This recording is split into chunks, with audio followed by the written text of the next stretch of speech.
Hey, what's up, everyone? It's Dr. Glenn Bowe, and welcome to another episode of Dr. Entrepreneur Podcast.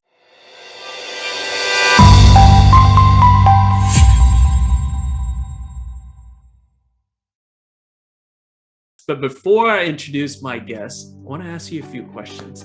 What would you think if I told you that you had an online course in your head that's waiting to be unleashed? And what if I told you creating an online program did not have to be stressful and did not have to be difficult?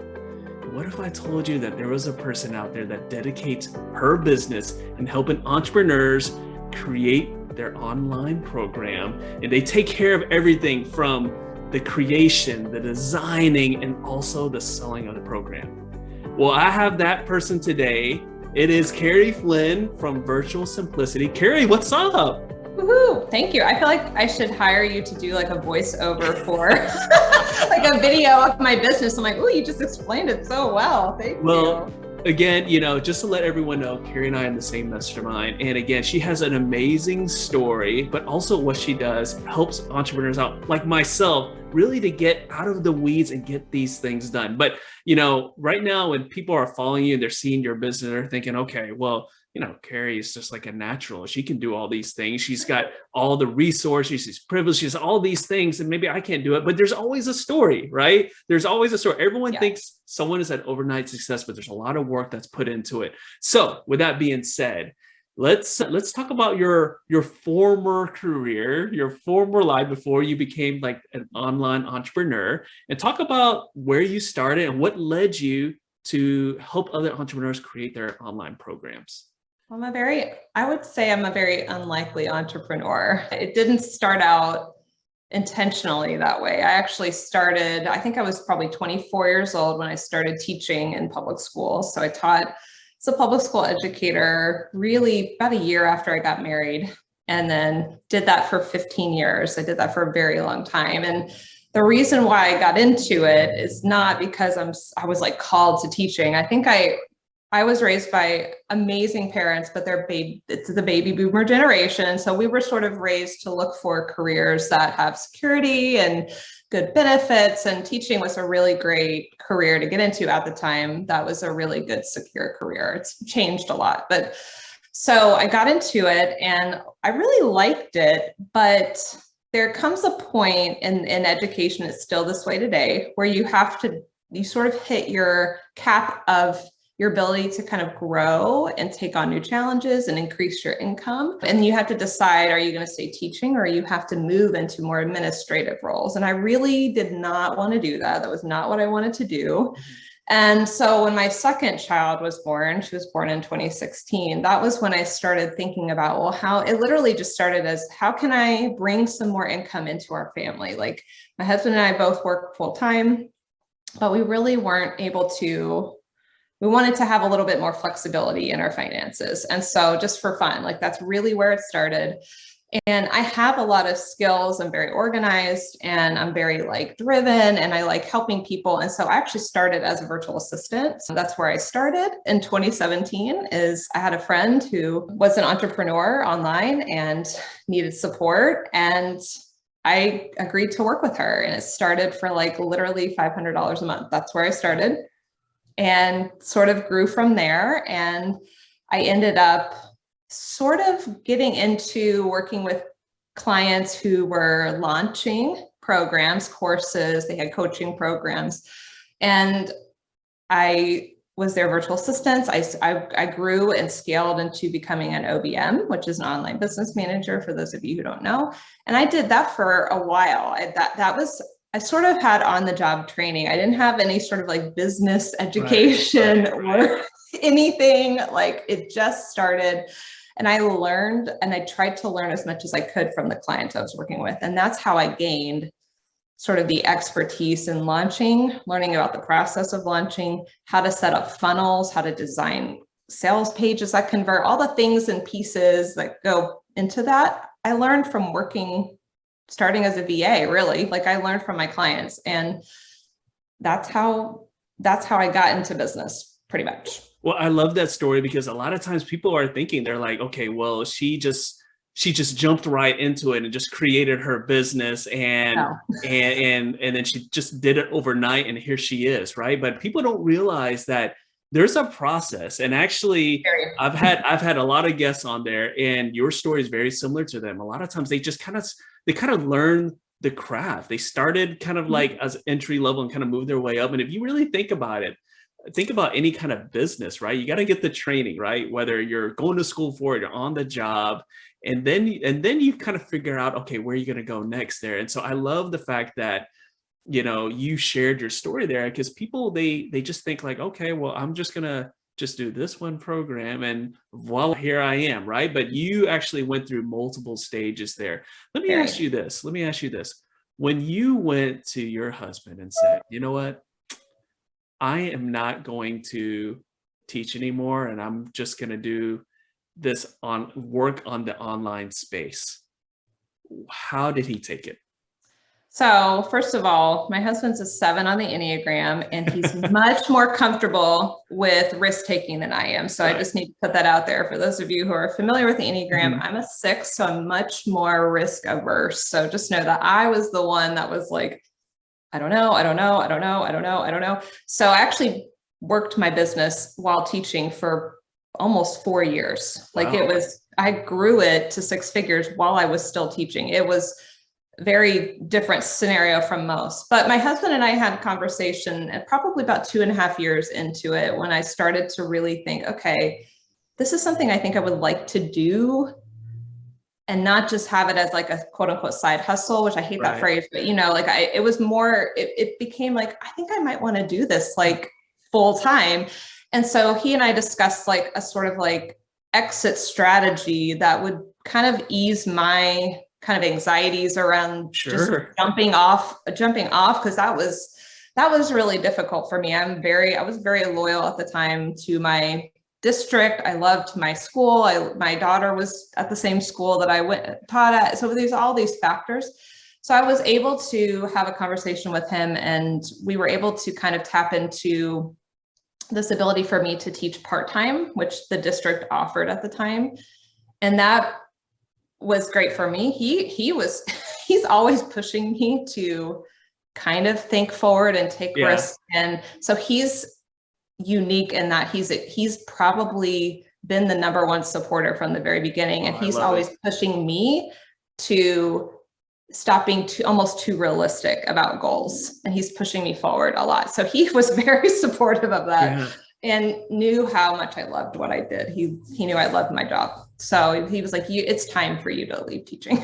Yeah, no, I love that. And again, you know, we have so many listeners and so many viewers that are either in that situation or trying to figure out like, okay, well, I want to develop a side hustle, maybe turn it into my main hustle. Again, I'm an example of that as well, right? Yeah. And again, at the end of the day, life is so short, right? Life is so short for not doing something that you actually love. Yeah. But it's also so important to get the support from your loved ones. And I love the fact that your husband was right behind you and pushing you. Right. And here you are. So let's talk about your business. I led with the fact that you really help other entrepreneurs just make that online program, make it a reality, right? So talk about what you do in your business, you know, online program, that's such like a broad term, but let's kind of dial it down there. What do you do for other entrepreneurs?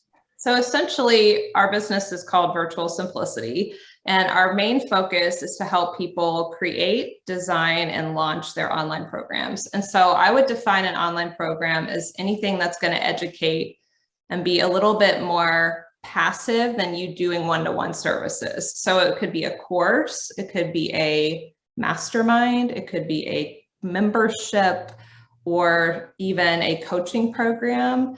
But it's really something that's going to allow you to add a secondary or third or whatever stream of income to your business in some capacity that might be not quite you doing it all yourself, pretty much. So what we do is we help people from all the stages of getting that ready to launch. We help them with strategy. So if they need help with strategizing around developing their offer, creating a good map for a plan, setting goals, just helping them to make sure they've really taken the time to like think through like those important aspects.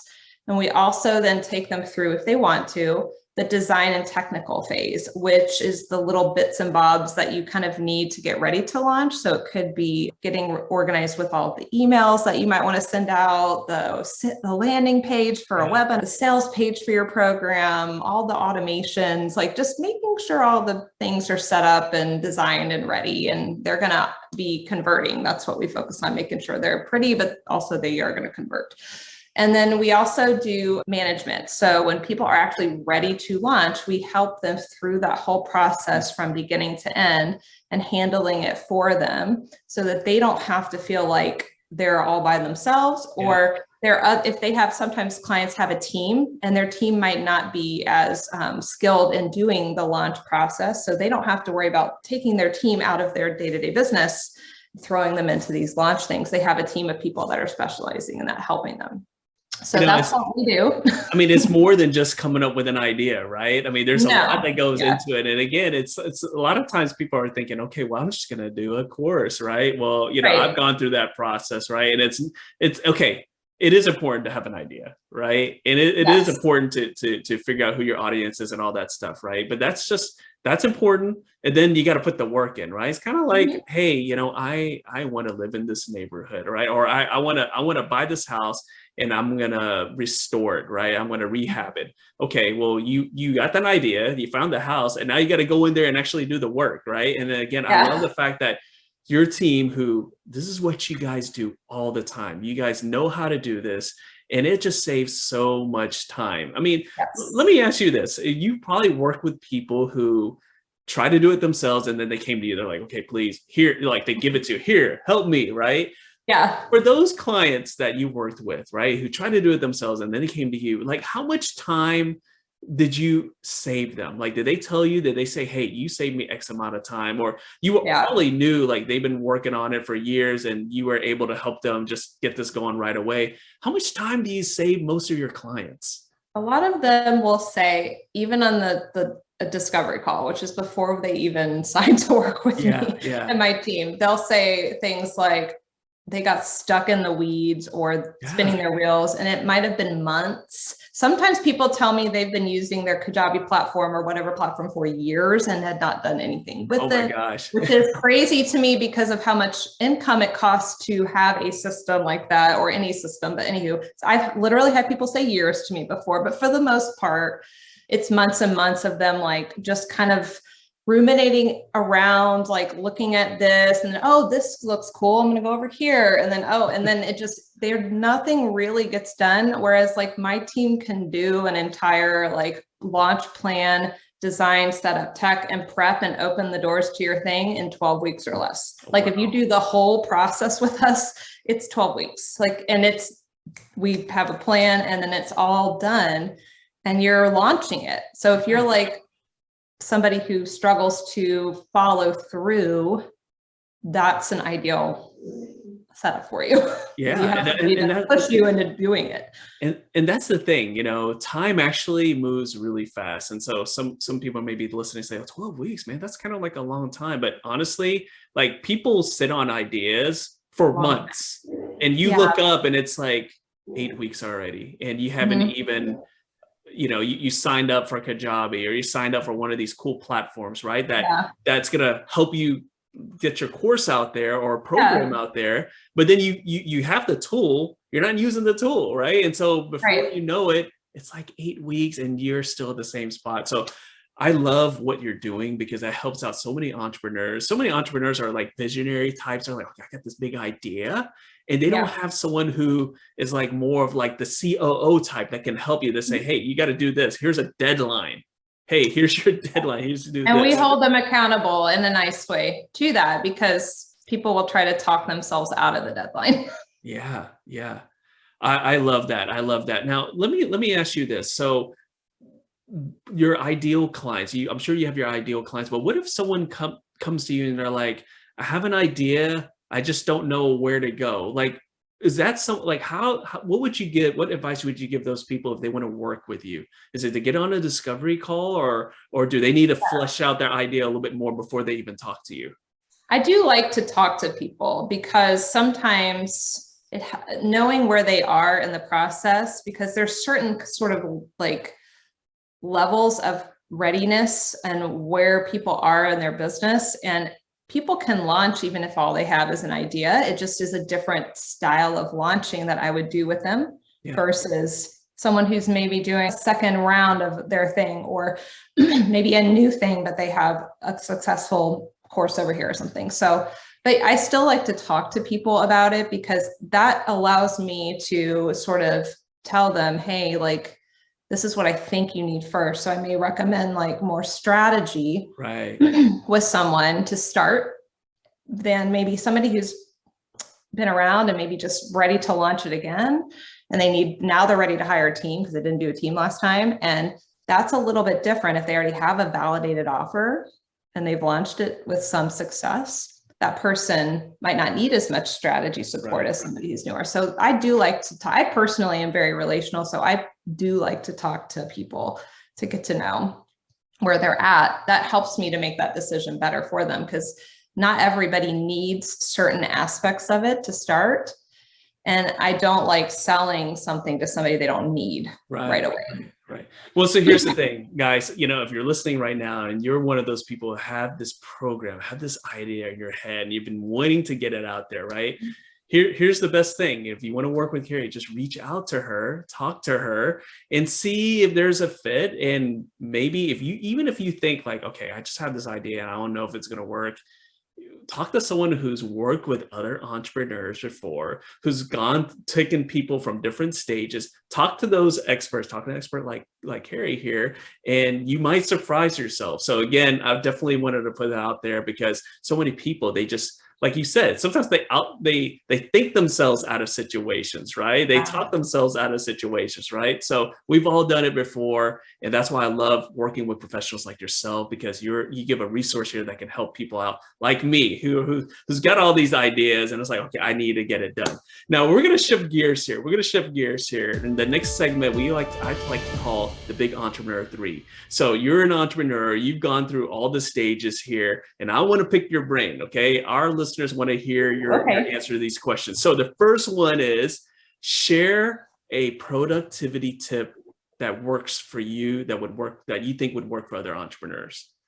All right. So this is a big one for me because I worked in a job for many years, which was very, very rigid and structured. Mm-hmm. And so I got hyped onto having a really big routine. And then when I left teaching, that was like the rudest awakening ever.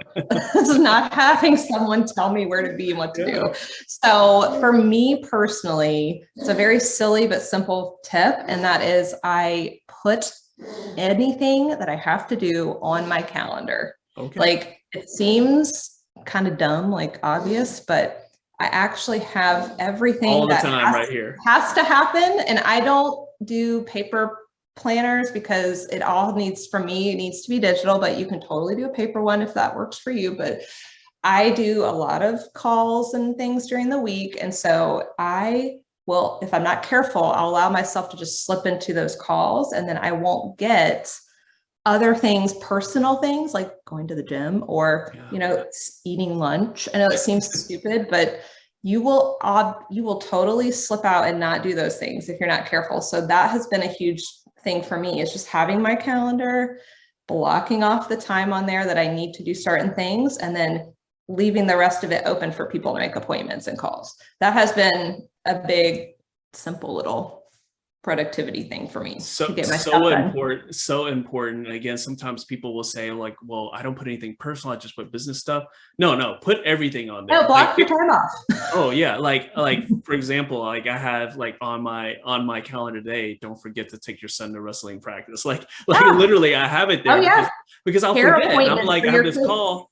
And I'm like, oh, wait, now I got to cancel it because I got to take my son to wrestling practice or something. So I love that tip. Okay. Yeah. So the next question is, share a tool. It could be digital or not digital. Share a tool that has helped you as an entrepreneur. Oh, there's so many good ones. I'm the efficiency person, so but I have to say one new one. I have to shout out Dara Sklar. Okay. Because this is from her like 40 productivity hacks from Google, but there's a really nifty tool that you can use. I love Google extensions. Like, that's something that I use a lot. And one of them is you can put Zoom Zoom in there. And so when you're scheduling appointments in Google Calendar, excuse me, you can literally now, if you have that extension in there, can make it a Zoom. And it just saved me so much time. It's so silly of having to go to my Zoom account, pull my link, put it in there. And I never knew that was a thing until I went through Dara's like productivity hacks, like PDF she has. I was like, oh, this is going to save me like 10 minutes a day, probably. So that's been a big one that helps me. But I also really like using ClickUp. That's another one that we utilize for all of our projects. Asana is great as well. So if you're somebody who does bigger planned projects like we do, that has been and all of our team is on it, and it just makes it so that nothing gets lost. We don't miss a deadline. We have all the things, and you can just put it all right there, and it's nice.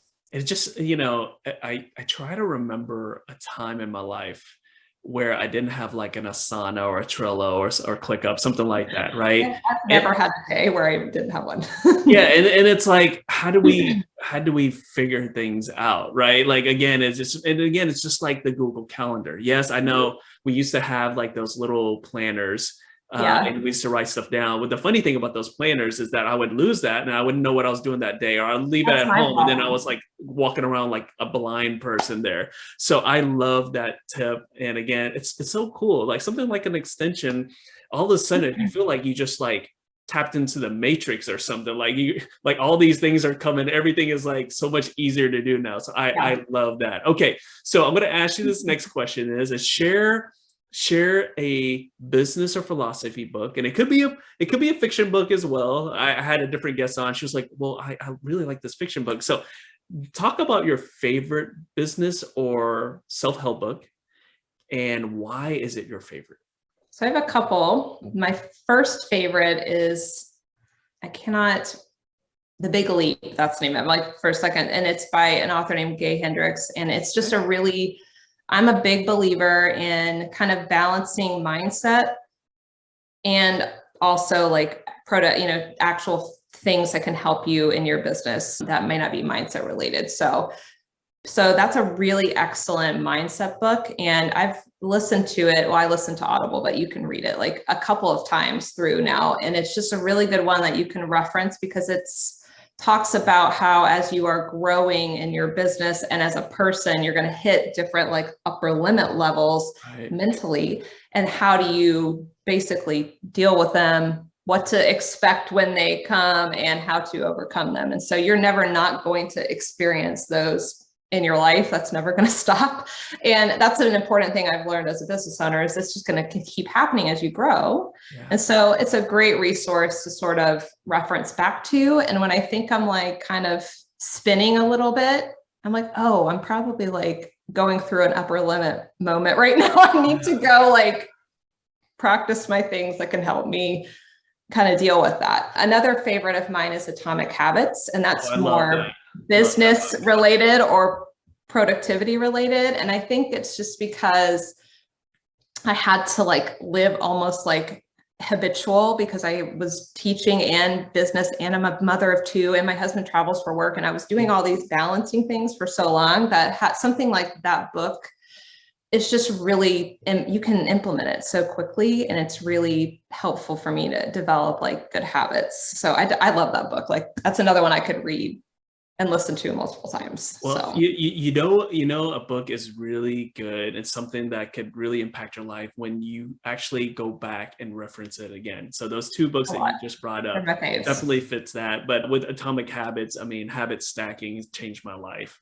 Absolutely changed my life. So I kind of want to go listen to it again now that we talk about it.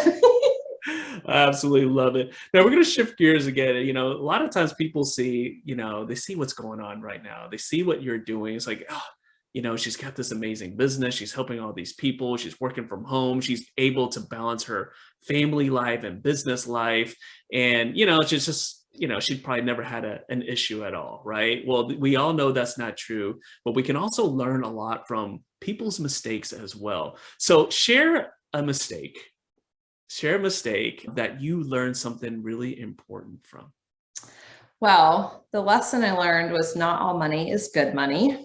And the mistake that I made learning that lesson, and unfortunately, I'd love to say I learned that like one and done, but I've made this mistake a couple of times in business. It's very easy to do as a service provider. So I'm sure it's the same, but with others, but the biggest mistakes I have made involve me bringing on clients that I, in my gut, know are not good fits for me and my business. And that can involve my team or me, both when I was more of a solopreneur and even now that I have a team. There's been a few times where during the process of discovery call or what have you, I would notice just little red flags, like, little things in my spirit or just things I would pick up on. I'm pretty empathic, so I can sniff out some things quickly. Yeah.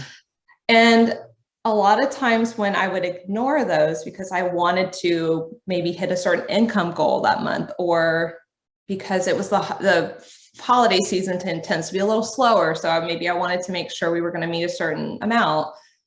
That always ended up being the worst thing ever. In one case, I ended up basically terminating that contract after 3 weeks and refunding the client because it was just it was pretty clear it wasn't going to be a good fit. And in the other times that's happened, it ended up being so much more work and stress on me and my team. And it just negated the money. Like the time and the energy that was spent was so much more costly than the money that client paid us. And it just wasn't worth it in the end. And so that has been a lesson that not every person is ideal for us. We don't always have to take money. And there's always going to be somebody ideal that will come along. And so if we continue to do the right things in marketing that we do, I don't have to just throw away all my my insights here just to take on some money. So that's been a big lesson for me. That is a lesson that everyone can learn. And actually, I've asked, Carrie, I'm going to disclose this to you. I've asked this question to all my guests, and that has been a common theme and common answer from all of them. That is, you said something about kind of trusting your instinct, trusting your gut. Everyone has said that. They're like, the times that they had an issue is that they kind of stop listening into that little voice in our head and just say, hey, whatever, right? And I'm just going to do this. And all this came back. So again, it's not just you, it's also me too. It's all these people we interview that, we're all saying that when your gut tells you something, listen to your gut or dismiss your gut at your own peril. Okay. Right. You just have to take on whatever comes with that. There's consequences, good or bad. Yeah. And again, it's funny because it reminds me of my mom. Sometimes when I was younger, I would just go do something. She's like, okay, do it at your own peril. You're not going to listen to me. Right. And moms are always right. So again, same thing. I said that this morning to one of my kids. It's so funny. So, if we could go back in time, if you could just jump into that DeLorean and go back in time, or that hot tub time machine and go back in time, and you could go back and talk to the younger version of yourself, right? What would you tell her? Man, I tell you, I would say, I was thinking about this, and don't say I would buy a whole bunch of Bitcoin or buy a bunch of stock in Apple. No, okay? It's not like Back to the Future 2, where he gets the book and gets the book and bets on all those games. I know, although not like that. No, I would never. Although I've had some fantasies about that before. I was like, oh man, I would. Turned out so terrible though. So you're probably better off not doing that. I would say for me, like, the biggest thing that I would tell a 20-year-old Carrie or whatever is that you are enough just as you are. Like, that's a lesson that I had to learn the hard way over the course of just getting older and being more confident in myself. I was not like flailingly insecure, but I just never felt like I quite had it or enough this. And I was always going, that's how I ended up getting a master's degree. And I don't even teach anymore. It's like all these different things. I'm always chasing like more certifications. And so now that I'm 40, it's like, you know what? Like, I have all of the stuff. It's all here. I have it. And I have enough today to help the people that are in my life currently. Yeah. So that's a lesson that I wish I had learned earlier. And it's just a total mindset thing. Yeah. Sometimes it just comes with age. I'm not sure if I could have totally absorbed 20 plus years worth of learning that lesson, but I wish I could go convince myself in my 20s to just chill out a little bit. Yeah, I definitely can relate there. And honestly, I mean, as we get older, it's a lot of stuff is not that important, right? No. Like what, who we thought, like, their opinions mattered and all those things. It really, when you think about it, I was like, oh man, I used to think that in high school. And I just like, it's so absurd. Yeah, like, I know. So absurd when I think about that, and of course now seeing like my own kids going through that and, and I'm like, oh, you'll know one day. I'll tell like my daughter, it's like, no one cares about that, but hey, you know what? But one of these days we'll have a laugh about it and whatnot. So I love that right there. Now, if you were at a meeting, right? Let's say you're at a meeting, maybe a cocktail party or something like that, and someone walks up to you and they're like, okay, Carrie, I love what you do. I love your business. I love that you just took this big leap, and I wanna do what you do. Okay, if someone came up to you and said that, and you only had like a couple of minutes because you're spending the whole day, you're here, you're having a drink, and someone came up to you, cornered you in a room, and asked you that. So in a couple of minutes, what advice would you give that person if they just asked you, I want to do what you do? That actually has happened to me before. When you teach and then you leave teaching, people get very curious. So my thing that I always tell people, and this is how I did it, so I just sort of share like what I did, but I always tell people to sort of start with like, what are you naturally good at? Like, what is something you're strong at? And doesn't mean that has to be the thing that you stay in forever, but it's just something to kind of get you started, especially if you're wanting to go into the online business space or that kind of thing. And you're not trying to like start a retail store or something like that. But if you're going, I am not the person to talk to about that. But if you do happen to want to go online, I always tell people to think about what are their strengths, what are you good at? So I knew I was really good. I was efficient. I was organized. I was quick. You had a teaching background. I had a teaching and education background, and that's just where it started. Like that's how I got. So I always tell people to start there, and then I always say, go look for something that maybe you can get some training on. Like I actually would advise people to go and get into some sort of something that maybe somebody offers to help you kind of get a leg up. So for me, I don't think it's called this anymore, but I can't remember what she calls it now, but there's a gal, Ashley Abbey, who runs the Virtual Savvy, and she has an entire like training program for VAs. And it's one of many, there's several really good VA programs, but it was just the one that I happened to found, in 2017.